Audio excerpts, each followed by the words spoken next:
축복합니다. 아멘. 오늘 열왕기하 14장 1절부터 29절까지 말씀으로 다윗과는 같지 아니하였다. 다윗과는 같지 아니하였다. 이런 제목으로 말씀의 은혜를 나누고자 합니다. 여호와스의 아들 요아스가 이스라엘의 왕으로 앉은 지 2년째 되는 해에 유다 왕 요아스의 아들 아마샤가 왕이 되었습니다. 아마샤가 왕이 되었을 때 나이가 25살이었습니다. 그는 예루살렘에서 29년 동안을 다스렸습니다. 그의 어머니는 예루살렘 사람 여호앗단입니다. 정말 평범하게 보이는 한 가문에 관한 내용입니다. 어떻게 보면 저와 여러분의 삶도 이렇게 기록될 것입니다. 한 사람이 태어나서 한평생을 살다가 정해진 때에 죽었을 때 그의 비석에 기록되는 내용을 보시면 그렇게 많지 않음을 보게 됩니다. 여러분 가까운 공동묘지나 또는 납골 땅이나 이렇게 가보면은 그 돌아가신 고인에 대한 그 어떤 그 기록이 있단 말이죠. 언제 태어나서 언제 죽었다, 그거밖에 없는 거예요. 그리고 사진이나 이런 가족 사진이나 이런 거 이렇게 넣어놓은 것을 보게 되죠. 어떻게 그 많은 삶의 여정을 다 기록할 수가 있겠습니까? 그러나 돌비석에는 기록되지 않는 우리 삶에 대한 평가가 하나님 앞에서는 거짓 없이 명확하게 드러나게 됨을 우리는 잊지 말아야 됩니다. 마치 수능 시험을 준비하는 학생들이 하루하루를 어떻게 지내는지 부모도 모르고 다 모른단 말이죠.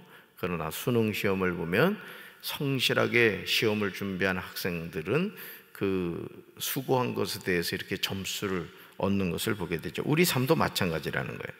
마태복음 16장 27절에서 예수님은 이 점에 대해서 분명하게 말씀하십니다. 같이 읽습니다. 인자가 아버지의 영광으로 그 천사들과 함께 오리니 그때 각 사람이 행한 대로 갚으리라. 아멘. 여러분, 이 말씀이 참 무서운 말씀입니다. 그때 각 사람이 한 대로? 행한 대로 갚으리라, 이렇게 말씀하시죠. 그리고 예수님이 누구보다 사랑하는 제자인 사도 요한도 요한계시록 22장 12절에서 예수님이 말씀하신 대로 명확하게 강조하고 있는 것을 보게 됩니다. 우리 말씀 같이 읽습니다. 보라, 내가 속히 오리니 내가 줄 상이 내게 있어 각 사람에게 그가 행한 대로 갚아주리라. 아멘. 마태복음 16장 27절과 요한계시록 22장 12절이 똑같은 말씀을 하는 거예요. 각 사람에게 그가 행한 대로 뭐한다? 갚아주겠다, 이거죠. 사랑하는 성도 여러분, 저와 여러분의 삶은 아직 끝나지 않았습니다. 우리가 태어난 때가 있듯이 우리가 생을 마치는 때도 있습니다. 근데 중요한 점은 우리가 생을 마무리했을 때 예수님은 각 사람이 행한 대로 뭐한다? 갚아주겠다, 이렇게 분명하게 말씀하십니다. 열왕기하를 살펴보면서 우리는 다양한 왕들이 나오는 것을 보게 됩니다. 그리고 그들의 삶에 대한 평가가 나오는 것을 보게 되죠. 열왕기하 14장 3절과 4절 한번 보실까요? 유다 왕 요아스의 아들 아마샤가 왕이 되어 살아온 삶에 대한 평가가 나오죠. 3절과 4절 같이 읽습니다. 아마샤가 여호와 보시기에 정직히 행하였으나 그의 조상 다윗과는 같지 아니하였으며 그의 아버지 요아스가 행한 대로 다 행하였어도 오직 산당들을 제거하지 아니하였으므로 백성이 여전히 산당에서 제사를 드리며 분향하였더라. 아멘. 아마샤는 여호와께서 보시기에 옳은 일을 했습니다. 아마샤는 그의 아버지 요아스가 행한 대로 모두 행하였습니다. 그러나 그의 조상 다윗만큼은 못했다는 거예요. 그러니까 여러분, 열왕기 상하에 나오는 왕들의 평가의 기준이 뭐냐? 우리가 그 자가 있잖아요. 자, 그죠? 길이를 잴 때 자를 사용하는데 열왕기 상하에 나오는 모든 왕들의 평가의 기준이 뭐냐? 다윗 왕이었다는 거예요. 다윗. 하나님의 마음에 합한 왕이었던 다윗이었다는 거죠. 산당을 없애지 않은 까닭에 백성이 여전히 그곳에서 제사를 드리고 향을 피웠다는 거죠. 그러니까 여러분, 우리가 신앙생활을 할 때 제일 대책 없는 게 뭐냐? 이것도 저것도 아닌 거예요. 그러니까 여러분들이 이양신앙생활 하면 똑부러지게 하시길 바라요. 아멘. 하나님께 충성을 할 때도 정말 여러분이 할 수 있는 최선을 다루며 최선을. 왜? 우리가 다 하나님 앞에 각 사람이 행한 대로 갚아주시는. 그러니까 신앙생활은 뺀질거리면서 하면 안 됩니다. 저도 이렇게 목회를 하면서 제 스스로 늘 하나님께 기도하는 것이 뭐냐면은 사명 잘 감당하게 해달라고 기도하거든요. 성도 여러분도 마찬가지입니다. 장로면 장로답게, 권사면 권사답게, 집사면 집사답게 해야지. 권사식이나 돼가지고 시험 들고 말이에요. 그냥 그러면 되겠습니까? 창피한 거예요, 창피한 거. 갓난 어린애기가 실수하는 거야. 아직 어리니까 그런가 보다 하지. 나이 먹을 만큼 먹어가지고 말이요, 시험 들고 하나님의 일은 하지 않고 자꾸 죄나 짓고 이러면 얼마나 그 창피한 노릇이냐 이거죠. 사실 하나님의 마음에 합한 사람이라는 평가를 받았던 다윗과 비교한다는 것은 어려운 일입니다. 그럼에도 아마샤는 여호와 보시기에 정직히 행하였습니다. 사실 자신의 삶이 누군가와 비교된다는 것은 즐거운 일은 아니지만 우리는 그렇게 살아갑니다. 저도 어릴 때 저희 어머니가, 제가 몇 번 말씀을 드렸습니다만, 저는 시골에서 자랐지만 밭일하는 걸 싫어했어요. 얼굴 보세요, 밭일하게 생겼나. 그래가지고 하여간, 그리고 또 얼마나 놀고 싶어요. 어릴 때만 해도 이 나무를 뗐거든요. 무슨 기름 보일러 이런 게 아니었잖아요. 그러니까 산에 가도요, 거의 뭐 다 끌어다가 잘라서 해가지고 산이 놀이터였어, 산이. 저는 완전 산골이어서 뭐 아주 그냥 뭐 칡렁쿨이 어디 있어요. 그냥 다 잘라다 소매기고 이러니까 산이 그냥 훤했어요, 진짜 어떻게 보면. 그래서 학교 끝나면은 들이 없으니까 산에 가가지고 그냥 이제 놀았단 말이죠. 그 놀아야 되는 아들을 세상에 붙잡아가지고 밭에서 일을 시키려고 하니 그게 좋겠습니까? 그래가지고 이제 좀 거시기 하니까 어머니가 하시는 말씀이 꼭 김 권사님 그 자녀들 얘기를 하는 거예요. 그 권사님 자녀들은 말이야, 옥수수밭에 들어가가지고 군소리도 안 하고 일을 잘한다는 거예요. 그래서 제가 어머니한테 그랬잖아요. 엄마, 그 애들 데려다 자녀 삼으세요. 그랬지. 하여간 어쨌든 우리가 이 세상을 살면서 누군가 비교한다는 거 기분 나빠요. 그죠? 우리 아내분들, 남편이 아무개 아내는 이런다고 하면 어떻게, 그 다음부터 이제 밥 안 주는 거지. 그렇죠? 바울은 에베소서 5장 15절부터 17절에서 그리스도인으로 살아가는 삶이 무엇인지 제시하고 있어요. 그리스도인으로 살아간다는 것은 삶의 기준이 있습니다. 마치 열왕기 상황에 나오는 수많은 왕들의 기준점이 누구였다? 다윗 왕이었던 것처럼 우리가 하나님의 자녀 그리스도인으로 살아간다는 기준이 있는 거예요. 에베소 5장 15절부터 17절을 세 번역으로 우리 한번 읽어봅니다. 같이 읽습니다. 그러므로 여러분은 어떻게 살아가야 할지를 살피십시오. 지혜롭지 못한 사람처럼 살지 말고 지혜로운 사람답게 살아야 합니다.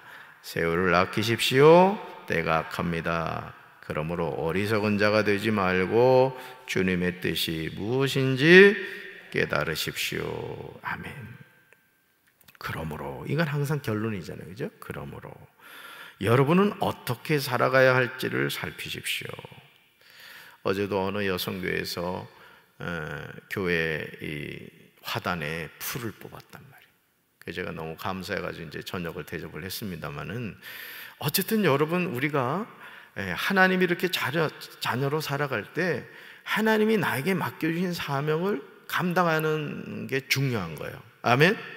우리 여기 유동희 권사님 계십니다만 우리 유창규 장님도 그렇고 현직이란 말이에요.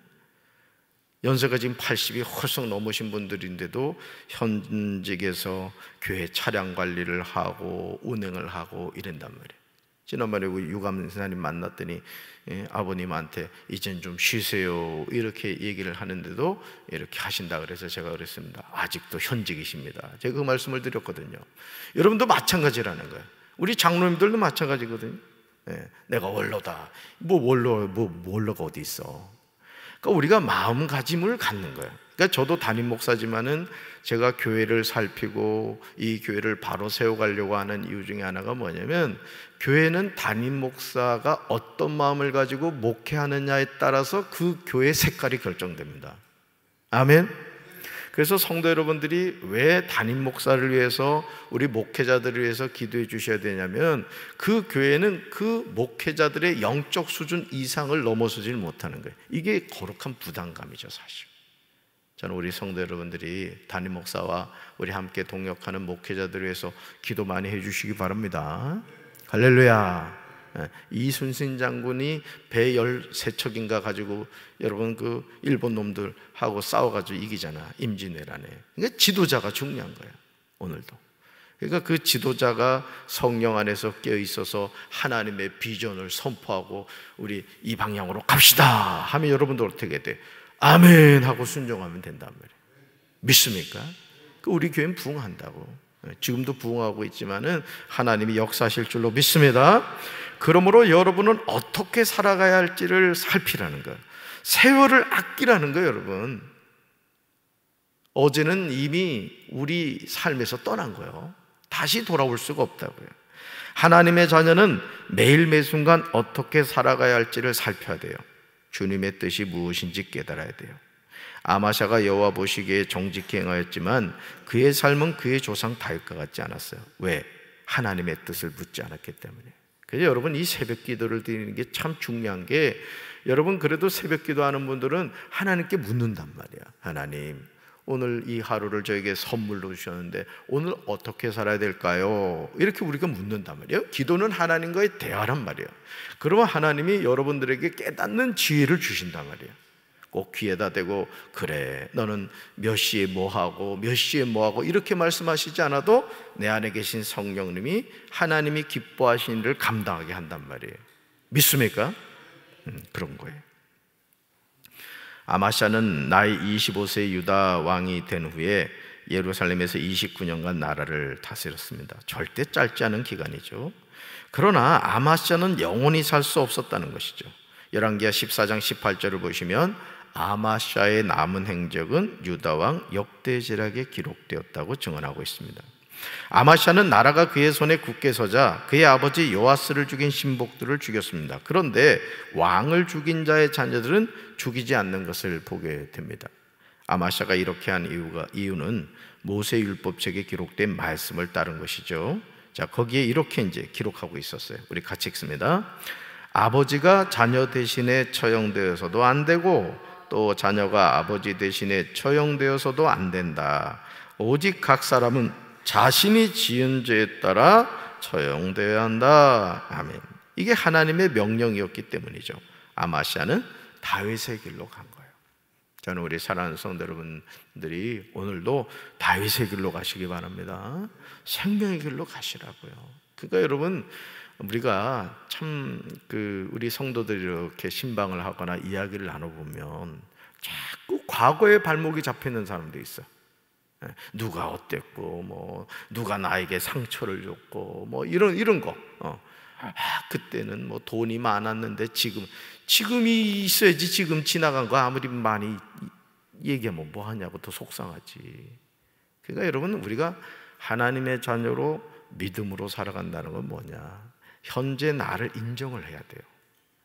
그리고 인정을 하고, 그러면 내가 지금 이런 상태인데 어떻게 살아가야 될까? 하나님을 의지하면 된단 말이에요. 아멘. 그러니까 여러분들이, 뭐 저도 그렇습니다. 이건 저에 대한 이야기이기도 합니다만은, 하루하루를 이렇게 살아가면서 하나님이 나에게 주신 오늘 이 하루 두 번 다시 오지 않는단 말이에요.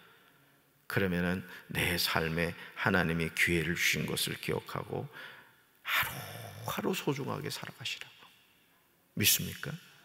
그리고 말 한마디를 하더라도 살리는 말, 축복의 말, 믿음의 말, 은혜의 말을 하라고요. 그리고 자기 자신을 향해서도 축복하세요. 재진아, 내가 너를 축복한다. 너는 하나님이 사랑하는 아들이야. 자신을 자꾸 축복하라고. 그리고 믿음의 생각하고 행복한 생각을 하라. 따라합시다. 오늘 내 삶이 가장 행복한 날입니다. 아멘. 자꾸 그렇게 선포하시는 거예요. 아멘. 자, 볼까요? 근데요, 아마시아의 생의 마지막이 그렇게 평탄하지를 못한 것을 보게 되죠. 열왕기하 14장 19절과 20절을 보시면 아버지 요아스처럼 반역한 무리에 의해서 죽임을 당하는 것을 보게 됩니다. 우리 19절과 20절 같이 읽습니다.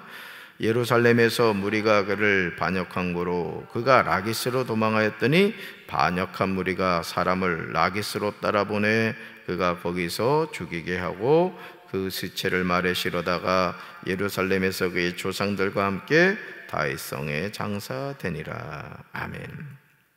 참 인생의 일을 예측할 수가 없어요. 저와 여러분도 마찬가지죠. 우리의 앞으로의 삶이 어떻게 될지 누구밖에 몰라요.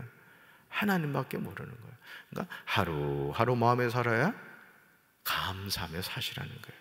아멘. 네. 그러니까 부부 사이에서도 자꾸 감사하세요. 여보 고마워. 서로 또 자녀는 부모님에게 아빠 엄마 감사해요 이러고, 또 부모도 자녀에게 감사해야 됩니다. 건강하게 잘 커지고 이렇게 속썩이지 않고, 감사한 거죠. 그냥 감사하며 사는 거예요. 그냥. 아멘. 그렇습니다. 이 말이 중요한 거죠. 열왕기하 14장 23절부터 29절에서 이스라엘 왕 여로보암 2세에 관한 내용이 나옵니다. 그냥 여기 여로보암이라고 나오지만은 이게 처음 이스라엘 그 시작이었던 그 여로보암이 아니고 여로보암 2세입니다. 2세에 관한 내용이 나오는데요. 여로보암 2세는 사마리아에서 왕이 되어 41년간 다스렸습니다. 이스라엘에서 가장 부강한 나라를 세웠던 왕이에요. 이스라엘, 북이스라엘에서. 그러나 24절을 보시면 여로보암 2세의 삶에 대한 평가가 나옵니다. 그러니까 여러분이 열왕기 상하를 읽으면서 주목해 봐야 될 것은 한 왕에 대해서 하나님이 어떻게 평가하시느냐, 이걸 봐야 되는 거예요. 그러니까 저와 여러분도 이 육신의 장막을 벗었을 때 하나님 앞에 선단 말이에요. 계시록에 보면 생명록이 있고 행위록이 있단 말이에요. 생명록이 뭐라 그랬어요? 구원받은 사람의 이름이 기록된 책이라 했어요. 행위록은 우리가 살아온 삶의 여정에 대해서 하나님이 다 기억하고 계신다는, 기록하고 계신다는 거예요. 참 무서운 겁니다. 그러니까 우리가 하나님 앞에 막 살면 안 되는 거예요.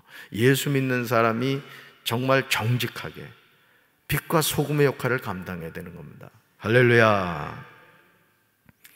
여로보암 2세는요, 여호와 보시기에 악을 행하여 이스라엘에게 범죄하게 한 느바세 아들 여로보암의 모든 죄에서 떠나지 아니하였다고 나옵니다. 그런데도 하나님은 모든 이스라엘 백성이 큰 고통을 당하는 것을 보셨어요.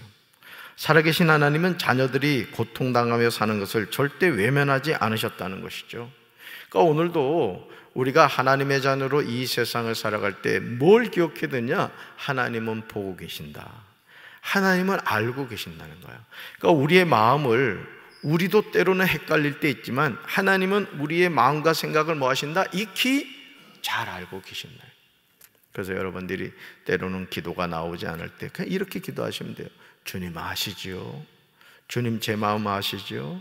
주님 우리 가정의 형편을 아시죠? 주님 도와주세요. 우리가 그 고백을 할 때 주님이 그래, 내가 네 마음 알지, 내가 도와줄게, 염려하지 말아라, 내가 붙들어 줄게, 주님이 그렇게 말씀하시는 줄로 믿습니다. 오늘도 그 하나님의 도우심을 구하시고 하나님의 은혜가 우리 사랑하는 성도들의 삶에 함께 하시기를 주님의 이름으로 축원합니다. 가슴에 손 얹겠습니다. 하나님 아버지, 그러므로 여러분은 어떻게 살아가야 할지를 살피십시오. 지혜롭지 못한 사람처럼 살지 말고 지혜로운 사람답게 살아야 됩니다. 세월을 아끼십시오. 때가 악합니다. 그러므로 어리석은 자가 되지 말고 주님의 뜻이 무엇인지를 깨달으십시오. 에베소서 5장에서 바울은 우리에게 이렇게 권면하고 있습니다. 주님, 하루하루를 살아가지만 어떤 사람은 하나님이 기뻐하시는 삶을 사는 이가 있는가 하면 어떤 사람은 하나님의 뜻을 거역하고 죄악된 삶을 살아가는 사람들이 있습니다. 주님, 우리가 항상 주님을 의지함으로 오늘 이 하루도 믿음 안에서 승리하는 삶을 살아가게 하옵소서. 열왕기 상하에 수많은 왕들이 나오는데 그 왕들에 대한 평가가 있음을 기억하고 우리도 다윗의 길로 걸어가는, 생명의 길로 걸어가는 믿음의 장부들이 되게 하여 주시옵소서. 오늘도 이 새벽에 말씀을 붙잡고 부르짖어 기도하다가 성령의 불을 받게 하여 주옵소서. 귀신이 쫓겨나게 하시고 병든 자가 치료되게 하시고 저주의 사슬이 끊어지게 하시고 축복의 통로가 회복되게 하옵소서. 하늘 문을 열어주셔서 하늘의 신령한 복과 땅의 기름진 복으로 함께하여 주옵소서. 예수님 이름으로 간절히 축복하며 기도합니다. 아멘.